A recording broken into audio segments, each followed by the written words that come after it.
চলছে শেষ মুহূর্তের সাজসজ্জার কাজ। প্রস্তুত প্রতিমা, চলছে বিক্রিও। ব্যস্ত প্রতিমা শিল্পীরা। শরীয়তপুর জেলায় 15টি কারখানায় এবছর অন্তত 1,500 বিভিন্ন আকৃতির সরস্বতী প্রতিমা নির্মাণ করেছেন শিল্পীরা। এখন এই যে প্রতিমা শাড়ি পরাইতেছি, পাই লাগাইতেছি, এমনি ছোলা সেট অলঙ্কার এগুলি পরাইতেছি।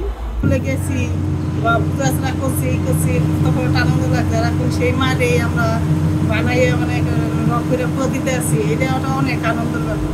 এই বছর আমরা 70টা প্রতিমা বানিয়েছি। 70টার মধ্যে কোনো বছর দিয়ে একটা টানো পড়ে, কোনো বছর দিয়ে একটা থাকতে হবে।